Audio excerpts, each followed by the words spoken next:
जय सिया राम।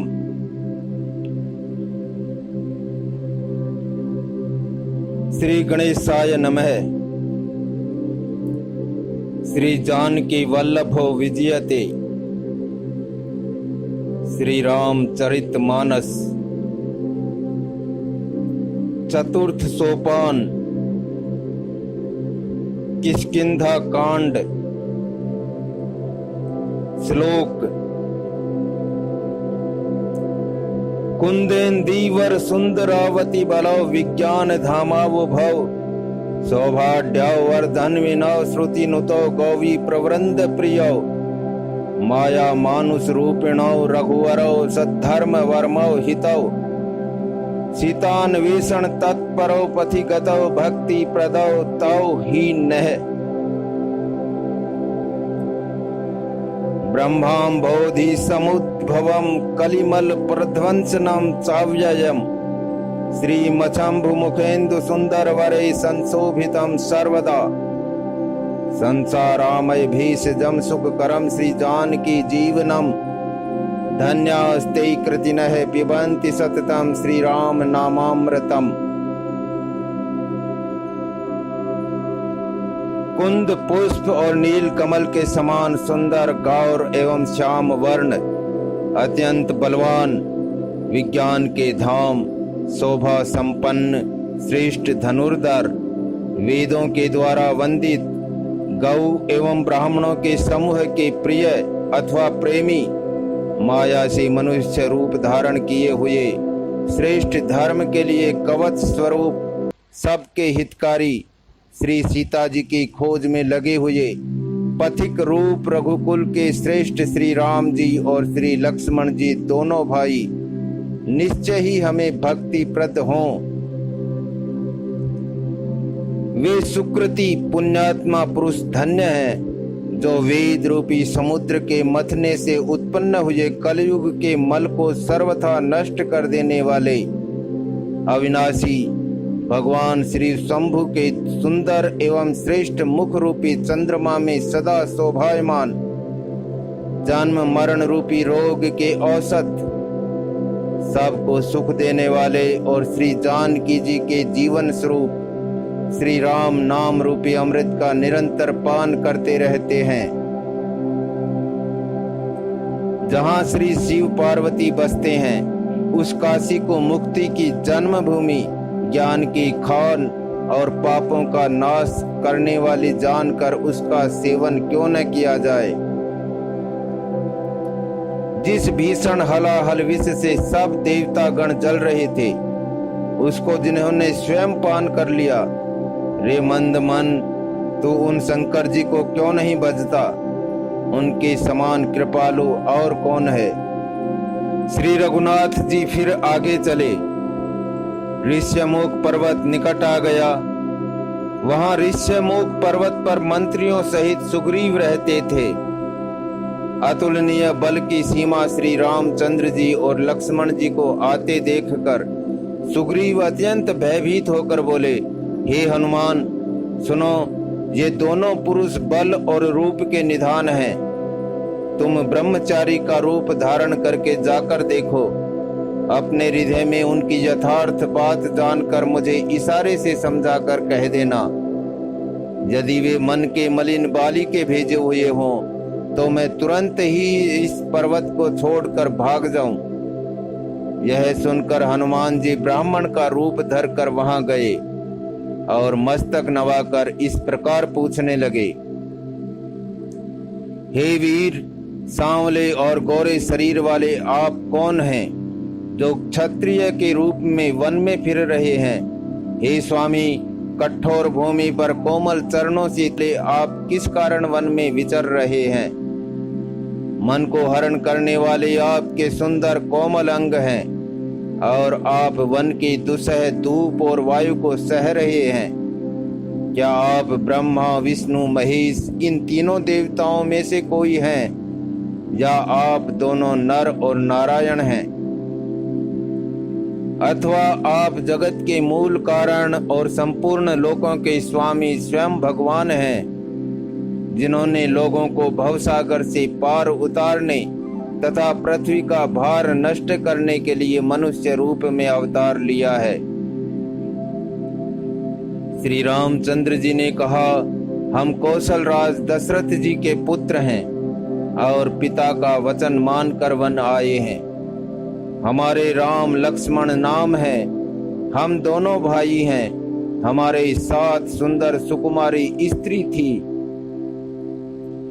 यहाँ वन में राक्षस ने मेरी पत्नी जानकी को हर लिया। हे ब्राह्मण, हम उसे ही खोजते फिरते हैं। हमने तो अपना चरित्र कह सुनाया। अब हे ब्राह्मण, अपनी कथा समझा कर कहिए। प्रभु को पहचान कर हनुमान जी उनके चरण पकड़कर पृथ्वी पर गिर पड़े। उन्होंने साष्टांग दंडवत प्रणाम किया। शिव जी कहते हैं, हे पार्वती, वह सुख वर्णन नहीं किया जा सकता। शरीर पुलकित है, मुख से वचन नहीं निकलता। वे प्रभु के सुंदर वेश की रचना देख रहे हैं। फिर धीरज धरकर स्तुति की। अपने नाथ को पहचान लेने से हृदय में हर्ष हो रहा है। फिर हनुमान जी ने कहा, हे स्वामी, मैंने जो पूछा वह मेरा पूछना तो न्याय था।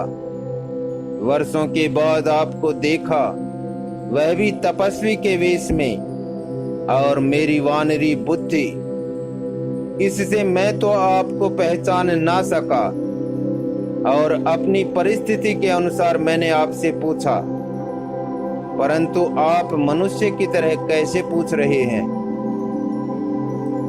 मैं तो आपकी माया के वश भूला फिरता हूँ। इसी से मैंने अपने स्वामी आपको नहीं पहचाना। एक तो मैं यूं ही मंद हूँ, दूसरे मोह के वश में हूँ, तीसरे हृदय का कुटिल और अज्ञान हूँ। फिर हे दीन बंधु भगवान, प्रभु आपने भी मुझे भुला दिया। हे नाथ, यद्यपि मुझ में बहुत से अवगुण हैं, तथापि सेवक स्वामी की विस्मृति में ना पड़े, आप उसे ना भूल जाएं। हे नाथ, जीव आपकी माया से मोहित है, वह आप ही की कृपा से निस्तार पा सकता है। उस पर हे रघुवीर, मैं आपकी दुहाई शपथ करके कहता हूँ कि मैं भजन साधन कुछ नहीं जानता।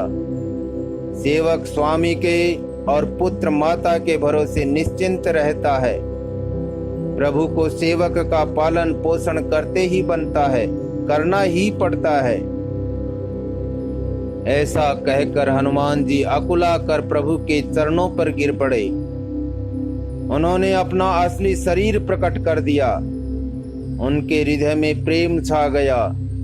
तब श्री रघुनाथ जी ने उन्हें उठाकर हृदय से लगा लिया और अपने नेत्रों के जल से सींच कर शीतल किया।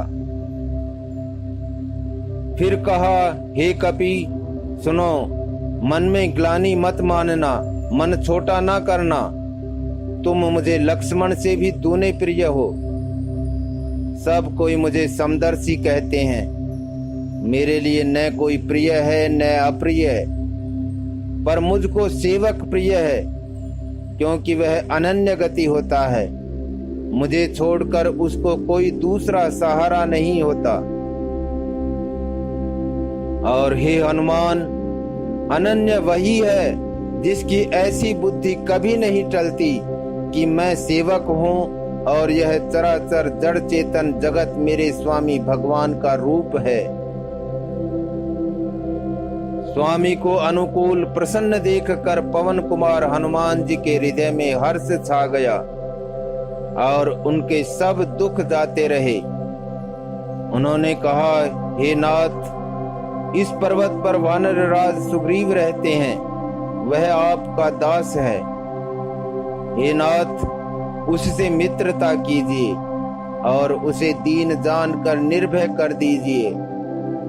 वह सीता जी की खोज करवाएगा और जहां तहां करोड़ों वानरों को भेजेगा।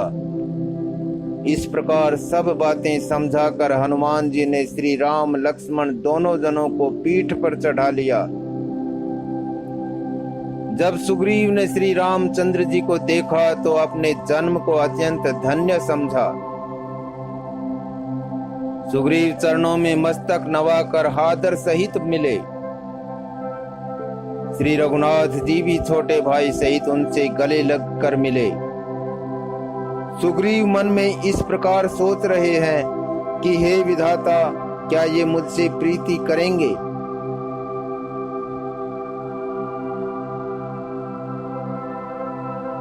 तब हनुमान जी ने दोनों ओर की सब कथा सुनाकर अग्नि को साक्षी देकर परस्पर दृढ़ करके प्रीति जोड़ दी, अर्थात अग्नि की साक्षी देकर प्रतिज्ञा पूर्वक उनकी मैत्री करवा दी। दोनों ने हृदय से प्रीति की, कुछ भी अंतर नहीं रखा। तब लक्ष्मण जी ने श्री रामचंद्र जी का सारा इतिहास कहा। सुग्रीव ने नेत्रों में जल भरकर कहा, हे नाथ, मिथिलेश कुमारी जानकी जी मिल जाएंगी। मैं एक बार जहां मंत्रियों के साथ बैठा हुआ कुछ विचार कर रहा था, तब मैंने पराये शत्रु के वश में पड़ी बहुत विलाप करती हुई सीता जी को आकाश मार्ग से जाते देखा था। हमें देखकर उन्होंने राम राम हा राम पुकार कर वस्त्र गिरा दिया था। श्री राम जी ने उसे मांगा, तब सुग्रीव ने तुरंत ही दे दिया। वस्त्र को हृदय से लगाकर रामचंद्र जी ने बहुत ही सोच किया। सुग्रीव ने कहा, हे रघुवीर सुनिए, सोच छोड़ दीजिए और मन में धीरज लाइए। मैं सब प्रकार से आपकी सेवा करूंगा, जिस उपाय से जानकी जी आकर आपको मिले। कृपा के समुद्र और बल की सीमा श्री राम जी सखा सुग्रीव के वचन सुनकर हर्षित हुए और बोले, हे सुग्रीव, मुझे बताओ तुम वन में किस कारण रहते हो? सुग्रीव ने कहा, हे नाथ, बाली और मैं दो भाई हैं। हम दोनों में ऐसी प्रीति थी कि वर्णन नहीं की जा सकती। हे प्रभु, मैं दानव का एक पुत्र था, उसका नाम मायावी था। एक बार वह हमारे गांव में आया। उसने आधी रात को नगर के फाटक पर आकर पुकारा, ललकारा। बाली शत्रु के बल ललकार को सह नहीं सका। वह दौड़ा और उसे देखकर मायावी भागा।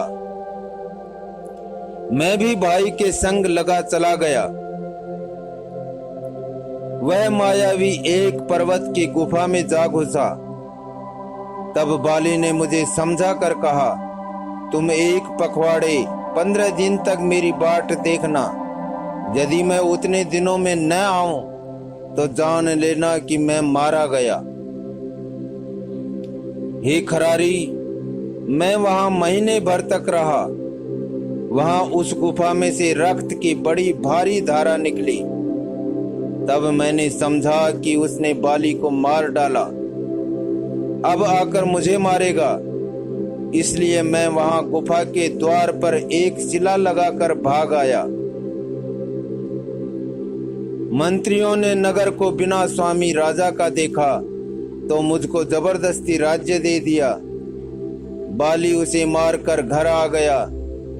मुझे राज सिंहासन पर देखकर उसने जी में भेद बढ़ाया, बहुत ही विरोध माना।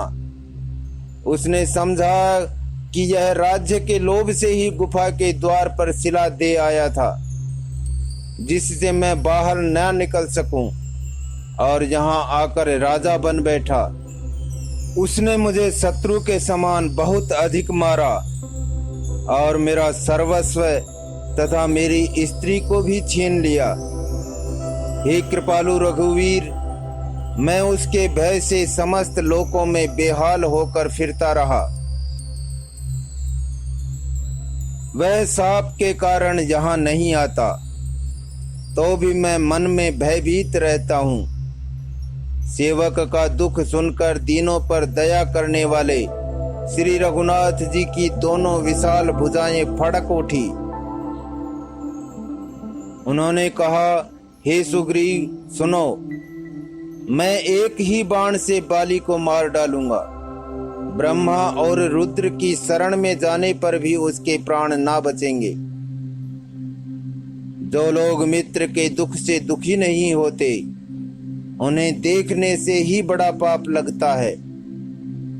अपने पर्वत के समान दुख को धूल के समान और मित्र के धूल के समान दुख को सुमेरु बड़े भारी पर्वत के समान जाने। जिन्हें स्वभाव से ही ऐसी बुद्धि प्राप्त नहीं है, वे मूर्ख हट करके क्यों किसी से मित्रता करते हैं। मित्र का धर्म है कि वह मित्र को बुरे मार्ग से रोक कर अच्छे मार्ग पर चलावे, उसके गुण प्रकट करे और अवगुणों को छिपावे। देने लेने में मन में शंका न रखे, अपने बल के अनुसार सदा हित ही करता रहे। विपत्ति के समय तो सदा 100 गुना स्नेह करे। वेद कहते हैं कि संत श्रेष्ठ मित्र के गुण लक्षण ये हैं।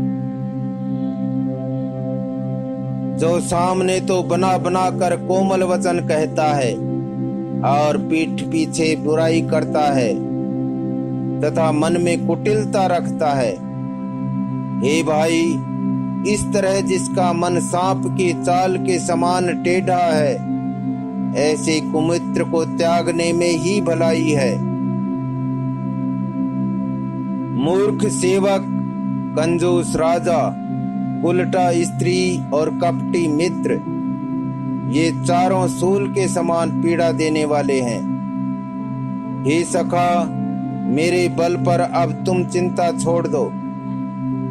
मैं सब प्रकार से तुम्हारे काम आऊंगा, तुम्हारी सहायता करूंगा। सुग्रीव ने कहा, हे रघुवीर सुनिए, बाली महान बलवान और अत्यंत रणधीर है। फिर सुग्रीव ने श्री राम जी को दुंदुभी राक्षस की हड्डियां व ताल के वृक्ष दिखलाए।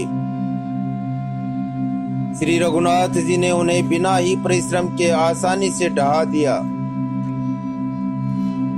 श्री राम जी का अपरिमित बल देखकर सुग्रीव की प्रीति बढ़ गई और उन्हें विश्वास हो गया कि ये बाली का वध अवश्य करेंगे।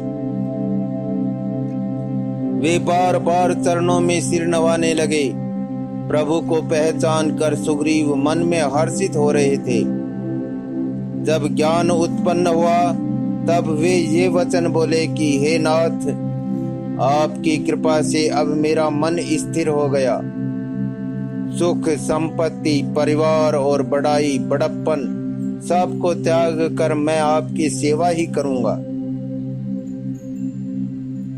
क्योंकि आपके चरणों की आराधना करने वाले संत कहते हैं कि ये सब सुख संपत्ति आदि राम भक्ति के विरोधी हैं। जगत में जितने भी शत्रु मित्र और सुख दुख आदि द्वंद्व हैं, सब के सब माया रचित हैं, परमार्थतः वास्तव में नहीं है। हे श्री राम जी, बाली तो मेरा परम हितकारी है, जिसकी कृपा से शोक का नाश करने वाले आप मुझे मिले और जिसके साथ अब स्वप्न में भी लड़ाई हो तो जागने पर उसे समझकर मन में संकोच होगा कि स्वप्न में भी मैं उससे क्यों लड़ा। हे प्रभु, अब तो इस प्रकार कृपा कीजिए कि सब छोड़कर दिन रात मैं आपका भजन ही करूं। सुग्रीव की वैराग्य युक्त वाणी सुनकर, उसके क्षणिक वैराग्य को देखकर हाथ में धनुष धारण करने वाले श्री राम जी मुस्कुरा कर बोले, तुमने जो कुछ कहा है वह सभी सत्य है, परंतु हे सखा, मेरा वचन मिथ्या नहीं होता। अर्थात बाली मारा जाएगा और तुम्हें राज्य मिलेगा। काकभूषुंड जी कहते हैं कि हे पक्षियों के राजा गरुड़, नट मदारी के बंदर की तरह श्री राम जी सबको नचाते हैं वेद ऐसा कहते हैं। तदनंतर सुग्रीव को साथ लेकर और हाथों में धनुष बाण धारण करके श्री रघुनाथ जी चले। तब श्री रघुनाथ जी ने सुग्रीव को बाली के पास भेजा। वह श्री राम जी का बल पाकर बाली के निकट जाकर गरजा। बाली सुनते ही क्रोध में भरकर वेग से दौड़ा। उसकी स्त्री तारा ने चरण पकड़कर उसे समझाया कि हे नाथ सुनिए, सुग्रीव जिनसे मिले हैं वे दोनों भाई तेज और बल की सीमा हैं। वे कौशलाधीश दशरथ जी के पुत्र राम और लक्ष्मण संग्राम में काल को भी जीत सकते हैं। बाली ने कहा, हे भीरू डरपोक प्रिय, सुनो, श्री रघुनाथ जी समदर्शी हैं। जो कदाचित वे मुझे मारेंगे ही तो मैं सनाथ हो जाऊंगा, परम पद पा जाऊंगा। ऐसा कहकर वह महान अभिमानी बाली सुग्रीव को तिनके के समान जानकर चला। दोनों भिड़ गए। बाली ने सुग्रीव को बहुत धमकाया और घूंसा मारकर बड़े जोर से गरजा। तब सुग्रीव व्याकुल होकर भागा। घूंसे की चोट उसे वज्र के समान लगी। सुग्रीव ने आकर कहा, हे कृपालु रघुवीर, मैंने आपसे पहले ही कहा था कि बाली मेरा भाई नहीं है, काल है। श्री राम जी ने कहा, तुम दोनों भाइयों का एक सा ही रूप है, इसी भ्रम से मैंने उसको नहीं मारा। फिर श्री राम जी ने सुग्रीव के शरीर को हाथ से स्पर्श किया, जिससे उसका शरीर वज्र के समान हो गया और सारी पीड़ा जाती रही। तब श्री राम जी ने सुग्रीव के गले में फूलों की माला डाल दी और फिर उसे बड़ा भारी बल देकर भेजा। दोनों में पुनः अनेक प्रकार से युद्ध हुआ। श्री रघुनाथ जी वृक्ष की आड़ से देख रहे थे। सुग्रीव ने बहुत से छल बल किए, किंतु अंत में भय मानकर हृदय से हार गया। तब श्री राम जी ने तान कर बाली के हृदय में बाण मारा। बाण के लगते ही बाली व्याकुल होकर पृथ्वी पर गिर पड़ा, किंतु प्रभु श्री रामचंद्र जी को आगे देखकर वह फिर उठ बैठा। भगवान का श्याम शरीर है, सिर पर जटा बनाए हैं, लाल नेत्र हैं, बाण लिए हैं और धनुष चढ़ाए हैं। बाली ने बार बार भगवान की ओर देखकर चित्त को उनके चरणों में लगा लिया। प्रभु को पहचान कर उसने अपना जन्म सफल माना। उसके हृदय में प्रीति थी, पर मुख में कठोर वचन थे। वह श्री राम जी की ओर देख कर बोला, हे गोसाई, आपने धर्म की रक्षा के लिए अवतार लिया है और मुझे व्याध की तरह छिपकर मारा। मैं बैरी और सुग्रीव प्यारा, हे नाथ, किस दोष से आपने मुझे मारा? श्री राम जी ने कहा, हे मूर्ख सुन, छोटे भाई की स्त्री, बहन, पुत्र की स्त्री और कन्या, ये चारों समान हैं। इनको जो कोई बुरी दृष्टि से देखता है उसे मारने में कुछ भी पाप नहीं होता। हे मूढ़, तुझे अत्यंत अभिमान है। तूने अपनी स्त्री की सीख पर भी ध्यान नहीं दिया। सुग्रीव को मेरी भुजाओं के बल का आश्रित जानकर भी, अरे अधम अभिमानी, तूने उसको मारना चाहा। बाली ने कहा, हे श्री राम जी सुनिए, स्वामी आपसे मेरी चतुराई नहीं चल सकती। हे प्रभु, अंत काल में मैं आपकी गति शरण पाकर मैं अब भी पापी ही रहा। बाली की अत्यंत कोमल वाणी सुनकर श्री राम जी ने उसके सिर को अपने हाथ से स्पर्श किया और कहा, मैं तुम्हारे शरीर को अचल कर दूं, तुम प्राणों को रखो। बाली ने कहा, हे कृपा निधान सुनिए, मुनिगण जन्म जन्म में, प्रत्येक जन्म में अनेकों प्रकार का साधन करते रहते हैं, फिर भी अंतकाल में उन्हें राम नहीं कहना आता, उनके मुख से राम नाम नहीं निकलता। जिनके नाम के बल से शंकर जी काशी में सबको समान रूप से अविनाशी गति मुक्ति देते हैं, वह श्री राम जी स्वयं मेरे नेत्रों के सामने आ गए हैं। हे प्रभु, ऐसा संयोग क्या फिर कभी बन पड़ेगा?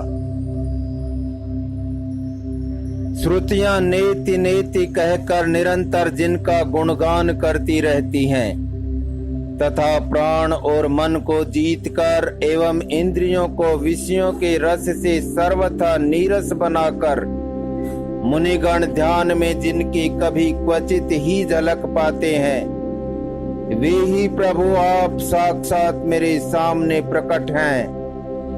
आपने मुझे अत्यंत अभिमानवश जानकर यह कहा कि तुम शरीर रख लो, परंतु ऐसा मूर्ख कौन होगा जो हठ पूर्वक कल्प वृक्ष को काटकर उससे बबूल के बाढ़ लगाएगा, अर्थात पूर्ण काम बना देने वाले आप को छोड़कर आपसे इस नश्वर शरीर की रक्षा चाहेगा। हे नाथ, अब मुझ पर दया दृष्टि कीजिए और मैं जो वर मांगता हूँ उसे दीजिए। मैं कर्मवश जिस योनि में जन्म लूं, वहीं श्री राम जी आपके चरणों में प्रेम करूं। हे कल्याण प्रद प्रभो, यह मेरा पुत्र अंगद विनय और बल में मेरे ही समान है, इसे स्वीकार कीजिए और हे देवता और मनुष्यों के नाथ, बाह पकड़कर इसे अपना दास बनाइए। श्री राम जी के चरणों में दृढ़ प्रीति करके बलि ने शरीर को वैसे ही आसानी से त्याग दिया जैसे हाथी अपने गले से फूलों की माला का गिरना न जाने। श्री रामचंद्र जी ने बाली को अपने परम धाम भेज दिया। नगर के सब लोग व्याकुल होकर दौड़े। बाली की स्त्री तारा अनेकों प्रकार से विलाप करने लगी। उसके बाल बिखरे हुए हैं और देह की संभाल नहीं है।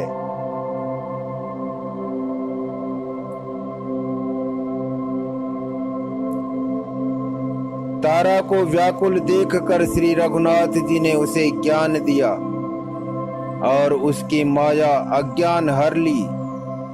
उन्होंने कहा, पृथ्वी, जल, अग्नि, आकाश और वायु, इन 5 तत्वों से यह अत्यंत अधम शरीर रचा गया है। वह शरीर तो प्रत्यक्ष तुम्हारे सामने सोया हुआ है और जीव नित्य है। फिर तुम किसके लिए रो रही हो? जब ज्ञान उत्पन्न हो गया तब वह भगवान के चरणों लगी और उसने परम भक्ति का वर मांग लिया। शिव जी कहते हैं, हे उमा, स्वामी श्री राम जी सबको कठपुतली की तरह नचाते हैं। तदनंतर श्री राम जी ने सुग्रीव को आज्ञा दी और सुग्रीव ने विधि पूर्वक बाली का सब मृतक कर्म किया। तब श्री रामचंद्र जी ने छोटे भाई लक्ष्मण को समझाकर कहा कि तुम जाकर सुग्रीव को राज्य दे दो। श्री रघुनाथ जी की प्रेरणा आज्ञा से सब लोग श्री रघुनाथ जी के चरणों में मस्तक नवाकर चले। लक्ष्मण जी ने तुरंत ही सब नगरवासियों को और ब्राह्मणों के समाज को बुला लिया और उनके सामने सुग्रीव को राज्य और अंगद को युवराज पद दिया। हे पार्वती, जगत में श्री राम जी के समान हित करने वाला गुरु, पिता, माता, बंधु और स्वामी कोई नहीं है। देवता, मनुष्य और मुनि सब की यह रीति है कि स्वार्थ के लिए ही सब प्रीति करते हैं। जो सुग्रीव दिन रात बाली के भय से व्याकुल रहता था, जिसके शरीर में बहुत से घाव हो गए थे और जिसकी छाती चिंता के मारे जला करती थी, उसी सुग्रीव को उन्होंने वानरों का राजा बना दिया। श्री रामचंद्र जी का स्वभाव अत्यंत ही कृपालु है। जो लोग जानते हुए भी ऐसे प्रभु को त्याग देते हैं, वे क्यों न विपत्ति के जाल में फंसे। फिर श्री राम जी ने सुग्रीव को बुला लिया और बहुत प्रकार से उन्हें राजनीति की शिक्षा दी। फिर प्रभु ने कहा, हे वानरपति सुग्रीव, सुनो, मैं 14 वर्ष तक गांव बस्ती में नहीं जाऊंगा। ग्रीष्म ऋतु बीतकर वर्षा ऋतु आ गई, अतः मैं यहाँ पास ही पर्वत पर रहूंगा। तुम अंगद सहित राज्य करो, मेरे काम का हृदय में सदा ध्यान रखना। तदनंतर जब सुग्रीव जी घर लौट आए, तब श्री राम जी प्रवर्षण पर्वत पर जा टिके। देवताओं ने पहले से ही उस पर्वत की एक गुफा को सुंदर बना सजा रखा था। उन्होंने सोच रखा था कि कृपा के खान श्री राम जी कुछ दिन यहाँ आकर निवास करेंगे। सुंदर वन फूला हुआ अत्यंत सुशोभित है। मधु के लोभ से भंवरों के समूह गुंजार कर रहे हैं। जब से प्रभु आए, तब से वन में सुंदर कंद, मूल, फल और पत्तों की बहुतायत हो गई। मनोहर और अनुपम पर्वत को देखकर देवताओं के सम्राट श्री राम जी छोटे भाई सहित वहां रह गए। देवता, सिद्ध और मुनि भंवरों, पक्षियों और पशुओं के शरीर धारण करके प्रभु की सेवा करने लगे। जब से रमापति श्री राम जी ने वहां निवास किया, तब से वन मंगल स्वरूप हो गया। सुंदर स्फटिक मणि की एक अत्यंत उज्जवल शिला है। उस पर दोनों भाई सुखपूर्वक विराजमान हैं। श्री राम छोटे भाई लक्ष्मण जी से भक्ति, वैराग्य, राजनीति और ज्ञान की अनेकों कथाएं कहते हैं। वर्षा काल में आकाश में छाए हुए बादल गरजते हुए बहुत ही सुहावने लगते हैं। श्री राम जी कहने लगे, हे लक्ष्मण, देखो, मोरों के झुंड बादलों को देखकर नाच रहे हैं, जैसे वैराग्य में अनुरक्त गृहस्थ किसी विष्णु भक्त को देखकर हर्षित होते हैं। आकाश में बादल घुमड़ घुमड़ कर घोर गर्जना कर रहे हैं। प्रिया, सीता जी के बिना मेरा मन डर रहा है। बिजली की चमक बादलों में ठहरती नहीं, जैसी दुष्ट की प्रीति स्थिर नहीं रहती। बादल पृथ्वी के समीप आकर नीचे उतरकर बरस रहे हैं, जैसे विद्या पाकर विद्वान नम्र हो जाते हैं। बूंदों की चोट पर्वत कैसे सहते हैं, जैसे दुष्टों के वचन संत सहते हैं। छोटी नदियां भरकर किनारों को तुड़ाती हुई चली, जैसे थोड़े धन से भी दुष्ट इतरा जाते हैं, मर्यादा का त्याग कर देते हैं। पृथ्वी पर पड़ते ही पानी गंदला हो जाता है, जैसे शुद्ध जीव के माया लिपट गई हो। जल एकत्र हो कर तालाबों में भर रहा है, जैसे सद्गुण एक एक कर सज्जन के पास चले आते हैं। नदी का जल समुद्र में जाकर वैसे ही स्थिर हो जाता है, जैसे जीव श्री हरि को पाकर अचल आवागमन से मुक्त हो जाता है। पृथ्वी घास से परिपूर्ण होकर हरी हो गई है, जिससे रास्ते समझ नहीं पड़ते। जैसे पाखंड मत के प्रचार से सदग्रंथ गुप्त लुप्त हो जाते हैं। चारों दिशाओं में मेंढकों की ध्वनि ऐसी सुहावनी लगती है मानो विद्यार्थियों के समुदाय वेद पढ़ रहे हों। अनेकों वृक्ष में नए पत्ते आ गए हैं, जिससे वे ऐसे हरे भरे एवं सुशोभित हो गए हैं जैसे साधक का मन विवेक ज्ञान प्राप्त होने पर हो जाता है। मदार और जवासा बिना पत्ते के हो गए, उनके पत्ते झड़ गए। जैसे श्रेष्ठ राज्य में दुष्टों का उद्यम जाता रहा, उनके एक भी नहीं चलती, धूल कहीं खोजने पर भी नहीं मिलती। जैसे क्रोध धर्म को दूर कर देता है, अर्थात क्रोध का आवेश होने पर धर्म का ज्ञान नहीं रह जाता। अन्न से युक्त लहराती हुई खेती से हरी भरी पृथ्वी कैसी शोभित हो रही है, जैसे उपकारी पुरुष की संपत्ति रात के घने अंधकार में जुगनू शोभा पा रहे हैं, मानो दंभियों का समाज आज उठा हो। भारी वर्षा से खेतों की क्यारियां फूट चली हैं, जैसे स्वतंत्र होने से स्त्रियां बिगड़ जाती हैं। चतुर किसान खेतों को निरा रहे हैं, उनमें से घास आदि को निकाल कर फेंक रहे हैं। जैसे विद्वान लोग मोह मद और मान का त्याग कर देते हैं। चक्रवाक पक्षी दिखाई नहीं दे रहे हैं, जैसे कलयुग को पाकर धर्म भाग जाते हैं। ऊसर में वर्षा होती है पर वहां घास तक नहीं उगती, जैसे हरि भक्त के हृदय में काम नहीं उत्पन्न होता। पृथ्वी अनेक तरह के जीवों से भरी हुई उसी तरह शोभायमान है, जैसे स्वराज्य पाकर प्रजा की वृद्धि होती है। जहां तहां अनेक पथिक थक कर ठहरे हुए हैं, जैसे ज्ञान उत्पन्न होने पर इंद्रियां शिथिल होकर विषयों की ओर जाना छोड़ देती हैं। कभी कभी वायु बड़े जोर से चलने लगती है, जिससे बादल जहां तहां गायब हो जाते हैं। जैसे कुपुत्र के उत्पन्न होने से कुल के उत्तम धर्म श्रेष्ठ आचरण नष्ट हो जाते हैं। कभी बादलों के कारण दिन में घोर अंधकार छा जाता है और कभी सूर्य प्रकट हो जाते हैं। जैसे कुसंग पाकर ज्ञान नष्ट हो जाता है और सुसंग पाकर उत्पन्न हो जाता है।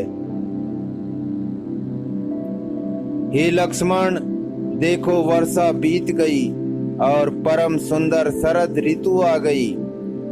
फूले हुए काश से सारी पृथ्वी छा गई, मानो वर्षा ऋतु ने काश रूपी सफेद बालों के रूप में अपना बुढ़ापा प्रकट किया है।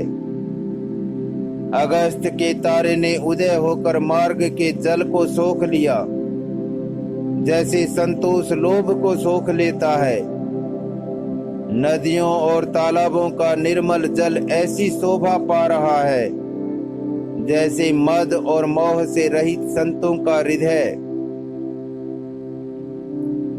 मनोहर और अनुपम पर्वत को देखकर देवताओं के सम्राट श्री राम जी छोटे भाई सहित वहां रह गए। देवता, सिद्ध और मुनि भंवरों, पक्षियों और पशुओं के शरीर धारण करके प्रभु की सेवा करने लगे। नदी और तालाबों का जल धीरे धीरे सूख रहा है, जैसे ज्ञानी विवेकी पुरुष ममता का त्याग करते हैं। शरद ऋतु जानकर खंजन पक्षी आ गए, जैसे समय पाकर सुंदर सुकृत आ जाते हैं, पुण्य प्रकट हो जाते हैं। न कीचड़ है न धूल, इससे धरती निर्मल होकर ऐसी शोभा दे रही है, जैसे नीति निपुण राजा की करनी। जल के कम हो जाने से मछलियां व्याकुल हो रही हैं, जैसे मूर्ख विवेक शून्य कुटुंबी गृहस्थ धन के बिना व्याकुल होता है। बिना बादलों का निर्मल आकाश ऐसा शोभित हो रहा है जैसे भगवत भक्त सब आशाओं को छोड़कर सुशोभित होते हैं। कहीं कहीं विरले ही स्थानों में शरद ऋतु की थोड़ी थोड़ी वर्षा हो रही है, जैसे कोई विरले ही मेरी भक्ति पाते हैं। शरद ऋतु पाकर राजा, तपस्वी, व्यापारी और भिखारी क्रमशः विजय, तप, व्यापार और भिक्षा के लिए हर्षित होकर नगर छोड़कर चले। जैसे श्री हरि की भक्ति पाकर चारों आश्रम वाले नाना प्रकार के साधन रूपी श्रमों को त्याग देते हैं। जो मछलियां अथाह जल में हैं वे सुखी हैं। जैसे श्री हरि के शरण में चले जाने पर एक भी बाधा नहीं रहती। कमलों के फूलने से तालाब कैसी शोभा दे रहा है, जैसे निर्गुण ब्रह्म सगुण होने पर शोभित होता है। भंवरे अनुपम शब्द करते हुए गूंज रहे हैं तथा पक्षियों के नाना प्रकार के सुंदर शब्द हो रहे हैं। रात्रि देखकर चकवे के मन में वैसे ही दुख हो रहा है जैसे दूसरे की संपत्ति देखकर दुष्ट को होता है। पपीहा रट लगाए है, उसको बड़ी प्यास है, जैसे श्री शंकर जी का द्रोही सुख नहीं पाता, सुख के लिए झींकता रहता है। शरद ऋतु के ताप को रात के समय चंद्रमा हर लेता है। जैसे संतों के दर्शन से पाप दूर हो जाते हैं। चकोरों के समुदाय चंद्रमा को देखकर इस प्रकार टकटकी लगाए हैं जैसे भगवत भक्त भगवान को पाकर उनके निर्निमेष नेत्रों से दर्शन करते हैं। मच्छर और डांस जाड़े के डर से इस प्रकार नष्ट हो गए जैसे ब्राह्मण के साथ वैर करने से कुल का नाश हो जाता है। वर्षा ऋतु के कारण पृथ्वी पर जो जीव भर गए थे वे शरद ऋतु को पाकर वैसे ही नष्ट हो गए जैसे सद्गुरु के मिल जाने पर संदेह और भ्रम के समूह नष्ट हो जाते हैं। वर्षा बीत गई, निर्मल शरद ऋतु आ गई, परंतु हे तात, सीता की कोई खबर नहीं मिली। एक बार कैसे भी पता पाऊं तो काल को भी जीतकर पल भर में जानकी को ले आऊं। कहीं भी रहे, यदि जीती होगी तो हे तात, यत्न करके मैं उसे अवश्य लाऊंगा। राज्य, खजाना, नगर और स्त्री पा गया, इसलिए सुग्रीव ने भी मेरी सुध भुला दी। जिस बाण से मैंने बाली को मारा था उसी बाण से कल उस मूढ़ को मारूं। शिव जी कहते हैं, हे उमा, जिनकी कृपा से मद और मोह छूट जाते हैं उनको कहीं स्वप्न में भी क्रोध हो सकता है। यह तो लीला मात्र है। ज्ञानी मुनि जिन्होंने श्री रघुनाथ जी के चरणों में प्रीति मान ली है, जोड़ ली है, वे इस चरित्र लीला रहस्य को जानते हैं। लक्ष्मण जी ने जब प्रभु को क्रोध युक्त जाना तब उन्होंने धनुष चढ़ाकर बाण हाथ में ले लिए। तब दया की सीमा श्री रघुनाथ जी ने छोटे भाई लक्ष्मण जी को समझाया कि हे तात, सखा सुग्रीव को केवल भय दिखलाकर ले आओ, उसे मारने की बात नहीं है। यहाँ किष्किंधा नगरी में पवन कुमार श्री हनुमान जी ने विचार किया कि सुग्रीव ने श्री राम जी के कार्य को भुला दिया। उन्होंने सुग्रीव के पास जाकर चरणों में सिर नवाया। साम, दान, दंड, भेद चारों प्रकार की नीति कहकर उन्हें समझाया। हनुमान जी के वचन सुनकर सुग्रीव ने बहुत ही भय माना और कहा, विषयों ने मेरे ज्ञान को हर लिया। अब हे पवन सुत, जहाँ तहाँ वानरों के यूथ रहते हैं वहाँ दूतों के समूहों को भेजो और कहला दो कि एक पखवाड़े में 15 दिनों में जो न आ जाएगा उसका मेरे हाथों वध होगा।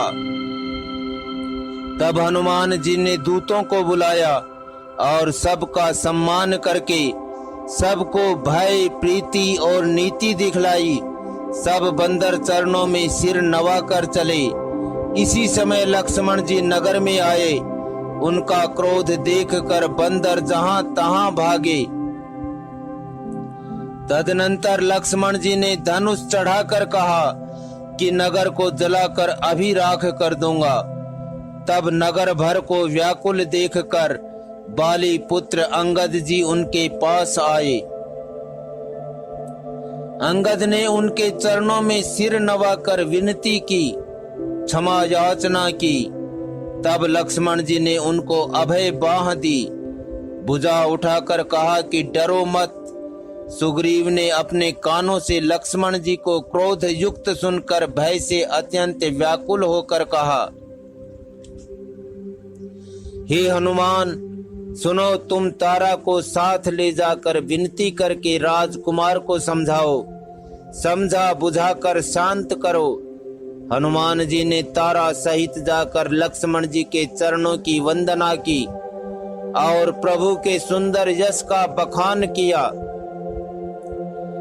वे विनती करके उन्हें महल में ले आए तथा चरणों को धोकर उन्हें पलंग पर बैठाया। तब वानर राज सुग्रीव ने उनके चरणों में सिर नवाया और लक्ष्मण जी ने हाथ पकड़कर उनको गले से लगा लिया। सुग्रीव ने कहा, हे नाथ, विषय के समान और कोई मद नहीं है। यह मुनियों के मन में भी क्षण मात्र में मोह उत्पन्न कर देता है। फिर मैं तो विषयी जीव ही ठहरा। सुग्रीव के विनय युक्त वचन सुनकर लक्ष्मण जी ने सुख पाया और उनको बहुत प्रकार से समझाया। तब पवन सुत हनुमान जी ने जिस प्रकार सब दिशाओं में द्यूतों के समूह गए थे वह सब हाल सुनाया। तब अंगद आदि वानरों को साथ लेकर और श्री राम जी के छोटे भाई लक्ष्मण जी को आगे करके अर्थात उनके पीछे पीछे सुग्रीव हर्षित होकर चले और जहां रघुनाथ जी थे वहां आए। श्री रघुनाथ जी के चरणों में सिर नवाकर हाथ जोड़कर सुग्रीव ने कहा, हे नाथ, मुझे कुछ भी दोष नहीं है। हे देव, आपकी माया अत्यंत ही प्रबल है। आप जब दया करते हैं हे राम तभी यह छूटती है। हे स्वामी, देवता, मनुष्य और मुनि सभी विषयों के वश में हैं। फिर मैं तो पामर पशु और पशुओं में भी अत्यंत कामी बंदर हूँ। स्त्री का नयन बाण जिसको नहीं लगा, जो भयंकर क्रोध रूपी अंधेरी रात में भी जागता रहता है, क्रोधांध नहीं होता, और लोभ की फांसी से जिसने अपना गला नहीं बंधाया। हे रघुनाथ जी, वह मनुष्य आप ही के समान है। ये गुण साधन से नहीं प्राप्त होते हैं, आपकी कृपा से ही कोई कोई इन्हें पाते हैं। तब श्री रघुनाथ जी मुस्कुरा कर बोले, हे भाई, तुम मुझे भरत के समान प्यारे हो। अब मन लगाकर वही उपाय करो जिस उपाय से सीता की खबर मिले। इस प्रकार बातचीत हो रही थी कि वानरों के यूथ झुंड आ गए। अनेक रंगों के वानरों के दल सब दिशाओं में दिखाई देने लगे। शिवजी कहते हैं, हे उमा, वानरों की वह सेना मैंने देखी थी। उसकी जो गिनती करना चाहे वह महान मूर्ख है। सब वानर आकर श्री राम जी के चरणों में मस्तक नवाते हैं और सौंदर्य माधुर्य निधि श्री मुख के दर्शन करके कृतार्थ होते हैं। सेना में एक भी वानर ऐसा नहीं था जिससे श्री राम जी ने कुशल ना पूछी हो। प्रभु के लिए यह कोई बड़ी बात नहीं है, क्योंकि श्री रघुनाथ जी विश्व रूप तथा सर्वव्यापक हैं, सारे रूपों और सब स्थानों में हैं। आज्ञा पाकर सब जहां तहां खड़े हो गए। तब सुग्रीव ने सबको समझाकर कहा कि हे वानरों के समूह, यह श्री रामचंद्र जी का कार्य है और मेरा निहोरा अनुरोध है। तुम चारों ओर जाओ और जाकर जानकी जी को खोजो। हे भाई, महीने भर में वापस आ जाना। जो महीने भर की अवधि बिताकर बिना पता लगाए ही लौट आवेगा, उसे मेरे द्वारा मरवाते ही बनेगा, अर्थात मुझे उसका वध करवाना ही पड़ेगा। सुग्रीव के वचन सुनते ही सब वानर तुरंत जहां तहां भिन्न भिन्न दिशाओं में चल दिए। तब सुग्रीव ने अंगद, नल, हनुमान आदि प्रधान योद्धाओं को बुलाया और कहा, हे धीर बुद्धि और चतुर नील, अंगद, जांबवान और हनुमान, तुम सब श्रेष्ठ योद्धा मिलकर दक्षिण दिशा को जाओ और सब किसी से सीता जी का पता पूछना। मन, वचन तथा कर्म से उसी का सीता जी का पता लगाने का उपाय सोचना। श्री रामचंद्र जी का कार्य संपन्न सफल करना। सूर्य को पीठ से और अग्नि को हृदय से सामने से सेवन करना चाहिए, परंतु स्वामी की सेवा तो छल छोड़कर सर्व भाव से मन, वचन, कर्म से करनी चाहिए। माया विषयों की ममता आसक्ति को छोड़कर परलोक का सेवन, भगवान के दिव्य धाम की प्राप्ति के लिए भगवत सेवा रूप साधन करना चाहिए, जिससे भव जन्म मरण से उत्पन्न सारे शोक मिट जाएं। हे भाई, देह धारण करने का यही फल है कि सब कामों कामनाओं को छोड़कर श्री राम जी का भजन ही किया जाए। सद्गुणों को पहचानने वाला गुणवान तथा बड़भागी वही है जो श्री रघुनाथ जी के चरणों का प्रेमी है। आज्ञा मांग कर और चरणों में सिर नवाकर श्री रघुनाथ जी का स्मरण करते हुए सब हर्षित होकर चले। सबके पीछे पवन सुत श्री हनुमान जी ने सिर नवाया। कार्य का विचार करके प्रभु ने उन्हें अपने पास बुलाया। उन्होंने अपने कर कमलों से उनके सिर का स्पर्श किया तथा अपना सेवक जानकर उन्हें अपने हाथ की अंगूठी उतार कर दी और कहा, बहुत प्रकार से सीता को समझाना और मेरा बल तथा विरह प्रेम कहकर तुम शीघ्र लौट आना। हनुमान जी ने अपना जन्म सफल समझा और कृपा निधान प्रभु को हृदय में धारण करके वे चले। यद्यपि देवताओं की रक्षा करने वाले प्रभु सब बात जानते हैं, तो भी वे राजनीति की रक्षा कर रहे हैं। नीति की मर्यादा रखना के लिए सीता जी का पता लगाने को जहां तहां वानरों को भेज रहे हैं। सब वानर वन, नदी, तालाब, पर्वत और पर्वतों की कंदराओं में खोजते हुए चले जा रहे हैं। मन श्री राम जी के कार्य में तल्लीन लवलीन है। शरीर तक का प्रेम ममत्व भूल गया है। कहीं किसी राक्षस से भेंट हो जाती है तो एक एक चपत में ही उसके प्राण ले लेते हैं। पर्वतों और वनों को बहुत प्रकार से खोज रहे हैं। कोई मुनि मिल जाता है तो पता पूछने के लिए उसे सब घेर लेते हैं। इतने में ही सबको अत्यंत प्यास लगी, जिससे सब अत्यंत ही व्याकुल हो गए, किंतु जल कहीं नहीं मिला। घने जंगल में सब भुला गए। हनुमान जी ने मन में अनुमान किया कि जल पिए बिना सब लोग मरना ही चाहते हैं। उन्होंने पहाड़ की चोटी पर चढ़कर चारों ओर देखा तो पृथ्वी के अंदर एक गुफा में उन्हें एक कौतुक आश्चर्य दिखाई दिया। उसके ऊपर चकवे, बगुले और हंस उड़ रहे हैं और बहुत से पक्षी उसमें प्रवेश कर रहे हैं। पवन कुमार हनुमान जी पर्वत से उतर आए और सबको ले जाकर उन्होंने वह गुफा दिखलाई। सबने हनुमान जी को आगे कर लिया और वे गुफा में घुस गए। देर नहीं की। अंदर जाकर उन्होंने एक उत्तम उपवन, बगीचा और तालाब देखा जिसमें बहुत से कमल खिले हुए हैं। वहीं एक सुंदर मंदिर है जिसमें एक तपोमूर्ति स्त्री बैठी है। दूर से ही सबने उसे सिर नवाया और पूछने पर अपना सब वृतांत कह सुनाया। तब उसने कहा, जलपान करो और भांति भांति के रसीले सुंदर फल खाओ।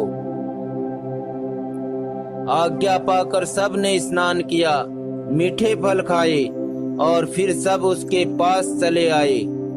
तब उसने अपनी सब कथा कह सुनाई। फिर कहा, मैं अब वहां जाऊंगी जहां श्री रघुनाथ जी हैं।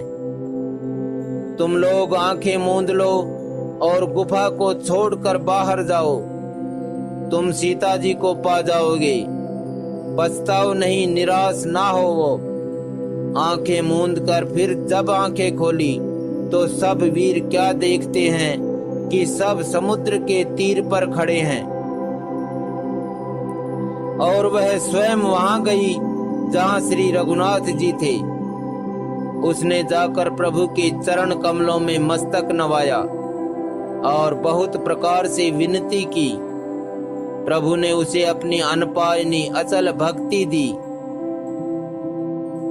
प्रभु की आज्ञा सिर पर धारण कर और श्री राम जी के युगल चरणों को, जिनकी ब्रह्मा और महेश भी वंदना करते हैं, हृदय में धारण कर स्वयं प्रभा बद्रिकाश्रम को चली गई।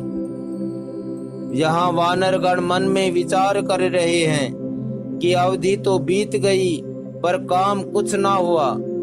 सब मिलकर आपस में बात करने लगे कि हे भाई, अब तो सीता जी की खबर लिए बिना लौटकर भी क्या करेंगे। अंगद ने नेत्रों में जल भरकर कहा कि दोनों ही प्रकार से हमारी मृत्यु हुई। यहाँ तो सीता जी की सुध नहीं मिली और वहां जाने पर वानर राज सुग्रीव मार डालेंगे। वे तो पिता के वध होने पर ही मुझे मार डालते। श्री राम जी ने ही मेरी रक्षा की, इसमें सुग्रीव का कोई एहसान नहीं है।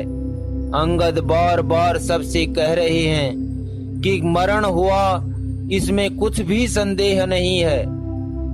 वानरवीर अंगद के वचन सुनते हैं किंतु कुछ बोल नहीं सकते। उनके नेत्रों से जल बह रहा है। एक क्षण के लिए सब सोच में मग्न हो रहे। फिर सब ऐसा वचन कहने लगे, हे सुयोग्य युवराज, हम लोग सीता जी की खोज लिए बिना नहीं लौटेंगे। ऐसा कहकर लवण सागर के तट पर जाकर सब वानर कुश बिछाकर बैठ गए। जामवान ने अंगद का दुख देखकर विशेष उपदेश की कथाएं कही। वे बोले, हे तात, श्री राम जी को मनुष्य ना मानो, उन्हें निर्गुण ब्रह्म अजेय और अजन्मा समझो। हम सब सेवक अत्यंत बड़भागी हैं जो निरंतर सगुण ब्रह्म श्री राम जी में प्रीति रखते हैं। देवता, पृथ्वी, गौ और ब्राह्मणों के लिए प्रभु अपनी इच्छा से किसी कर्म बंधन से नहीं अवतार लेते हैं। वहाँ सगुणोपासक भक्तगण सालोक्य, सामीप्य, सारूप्य, सारष्टि और सायुज्य सब प्रकार के मोक्षों को त्याग कर उनकी सेवा में साथ रहते हैं। इस प्रकार जाम्बवान बहुत प्रकार से कथाएं कह रहे हैं। इनकी बातें पर्वत की कंदरा में संपाति ने सुनी। बाहर निकलकर उसने बहुत से वानर देखे। तब वह बोला, जगदीश्वर ने मुझको घर बैठे बहुत सा आहार भेज दिया। आज इन सब को खा जाऊंगा। बहुत दिन बीत गए, भोजन के बिना मर रहा था। पेट भर भोजन कभी नहीं मिलता। आज विधाता ने एक ही बार में बहुत सा भोजन दे दिया। गीध के वचन कानों से सुनते ही सब डर गए कि अब सचमुच ही मरना हो गया। यह हमने जान लिया। फिर उस गीध संपाति को देखकर सब वानर उठ खड़े हुए। जांबवान के मन में विशेष सोच हुआ। अंगद ने मन में विचार कर कहा, आहा, जटायु के समान धन्य कोई नहीं है। श्री राम जी के कार्य के लिए शरीर छोड़कर वह परम बड़भागी भगवान के परम धाम को चला गया। हर्ष और शोक से युक्त वाणी समाचार सुनकर वह पक्षी संपाति वानरों के पास आया। वानर डर गए। उनको अभय करके अभय वचन देकर उसने पास जाकर जटायु का वृतांत पूछा। तब उन्होंने सारी कथा उसे कह सुनाई। भाई जटायु की करनी सुनकर संपाति ने बहुत प्रकार से श्री रघुनाथ जी की महिमा वर्णन की। उसने कहा, मुझे समुद्र के किनारे ले चलो, मैं जटायु को तिलांजलि दे दूं। इस सेवा के बदले में मैं तुम्हारी वचन से सहायता करूंगा, अर्थात सीता जी कहाँ हैं सो बतला दूंगा। जिसे तुम खोज रहे हो उसे पा जाओगे। समुद्र के तीर पर छोटे भाई जटायु की क्रिया श्राद्ध आदि करके संपाति अपनी कथा कहने लगा। हे वीर वानरों, सुनो, हम दोनों भाई उठती जवानी में एक बार आकाश में उड़कर सूर्य के निकट चले गए। वह जटायु तेज नहीं सह सका, इससे लौट आया, किंतु मैं अभिमानी था, इसलिए सूर्य के पास चला गया। अत्यंत अपार तेज से मेरे पंख जल गए। मैं बड़े जोर से चीख मार कर जमीन पर गिर पड़ा। वहां चंद्रमा नाम के मुनि थे। मुझे देखकर उन्हें बड़ी दया लगी। उन्होंने बहुत प्रकार से ज्ञान सुनाया और मेरे देह जनित देह संबंधी अभिमान को छुड़ा दिया। उन्होंने कहा, त्रेता युग में साक्षात पर ब्रह्म मनुष्य शरीर धारण करेंगे। उनकी स्त्री को राक्षसों का राजा हर ले जाएगा। उसकी खोज में प्रभु दूत भेजेंगे। उनसे मिलने पर तू पवित्र हो जाएगा और तेरे पंख उगाएंगे। चिंता ना कर, उन्हें तू सीता जी को दिखा देना। मुनि की वह वाणी आज सत्य हुई। अब मेरी वचन सुनकर तुम प्रभु का कार्य करो। त्रिकूट पर्वत पर लंका बसी हुई है। वहां स्वभाव से ही निडर रावण रहता है। वहां अशोक नाम का उपवन बगीचा है जहां सीता जी रहती हैं। इस समय भी वे सोच में मग्न बैठी हैं।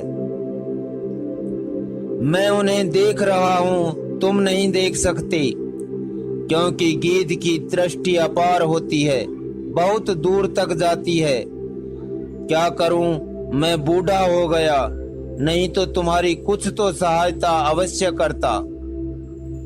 जो 100 योजन 400 कोस समुद्र लांघ सकेगा और बुद्धि निधान होगा, वही श्री राम जी का कार्य कर सकेगा। निराश होकर घबराओ मत, मुझे देखकर मन में धीरज धरो।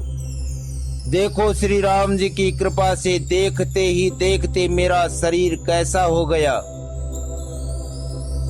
बिना पांख का बेहाल था, पांख उगने से सुंदर हो गया। पापी भी जिनका नाम स्मरण करके अत्यंत अपार भवसागर से तर जाते हैं, तुम उनके दूत हो। अतः कायरता छोड़कर श्री राम जी को हृदय में धारण करके उपाय करो। काकभूषुंड जी कहते हैं, हे गरुड़, इस प्रकार कहकर जब गीध चला गया तब उन वानरों के मन में अत्यंत विस्मय हुआ। सब किसी ने अपना अपना बल कहा, पर समुद्र के पार जाने में सभी ने संदेह प्रकट किया। ऋक्षराज जांबवान कहने लगे, मैं अब बूढ़ा हो गया, शरीर में पहले वाले बल का लेस भी नहीं रहा। जब खर के शत्रु श्री राम वामन बने थे, तब मैं जवान था और मुझ में बड़ा बल था। बलि के बांधते समय प्रभु इतने बढ़े कि उस शरीर का वर्णन नहीं हो सकता, किंतु मैंने 2 ही घड़ी में दौड़कर उस शरीर की 7 प्रदक्षिणाएं कर ली। अंगद ने कहा, मैं पार तो चला जाऊंगा, परंतु लौटते समय के लिए हृदय में कुछ संदेह है। जाम्बवान ने कहा, तुम सब प्रकार से योग्य हो, परंतु तुम सबके नेता हो, तुम्हें कैसे भेजा जाए। ऋक्षराज जाम्बवान ने श्री हनुमान जी से कहा, हे हनुमान, हे बलवान, सुनो, तुमने यह क्या चुप साध रखी है। तुम पवन के पुत्र हो और बल में पवन के समान हो। तुम बुद्धि, विवेक और विज्ञान की खान हो। जगत में कौन सा ऐसा कठिन काम है जो हे तात तुमसे ना हो सके। श्री रामचंद्र जी के कार्य के लिए ही तो तुम्हारा अवतार हुआ है। यह सुनते ही हनुमान जी पर्वत के आकार के अत्यंत विशाल काय हो गए। उनका सोने का सा रंग है, शरीर पर तेज सुशोभित है, मानो दूसरा पर्वतों का राजा सुमेरु हो। हनुमान जी ने बार बार सिंहनाद करके कहा, मैं इस खारे समुद्र को खेल में ही लांघ सकता हूँ और सहायकों सहित रावण को मारकर त्रिकूट पर्वत को उखाड़ कर यहाँ ला सकता हूँ। हे जाम्बवान, मैं तुमसे पूछता हूँ, तुम मुझे उचित सीख देना कि मुझे क्या करना चाहिए। जाम्बवान ने कहा, हे तात, तुम जाकर इतना ही करो कि सीता जी को देख कर लौट आओ और उनकी खबर कह दो। फिर कमल नयन श्री राम जी अपने बाहुबल से ही राक्षसों का संहार कर सीता जी को ले आएंगे। केवल खेल के लिए ही वे वानरों की सेना साथ लेंगे। वानरों की सेना साथ लेकर राक्षसों का संहार करके श्री राम जी सीता जी को ले आएंगे।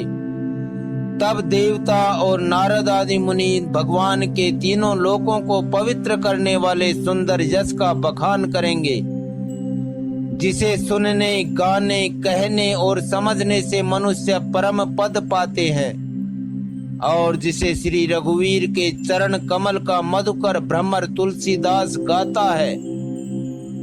श्री रघुवीर का यश भव जन्म मरण रूपी रोग की अचूक दवा है। जो पुरुष और स्त्री से सुनेंगे, त्रिसरा के शत्रु श्री राम जी उनके सब मनोरथों को सिद्ध करेंगे। जिनका नीले कमल के समान श्याम शरीर है, जिनकी शोभा करोड़ों कामदेवों से भी अधिक है और जिनका नाम पाप रूपी पक्षियों को मारने के लिए बधिक व्याध के समान है, उन श्री राम के गुणों के समूह लीला को अवश्य सुनना चाहिए। मास पारायण 23वां विश्राम। इति श्रीमद् रामचरितमानसे सकल कलि कलुष विध्वंसने चतुर्थ सोपान समाप्त है। कलयुग के समस्त पापों के नाश करने वाले श्री रामचरितमानस का यह चौथा सोपान समाप्त हुआ। किष्किंधा कांड समाप्त। सियावर रामचंद्र जी की जय। उमापति महादेव जी की जय।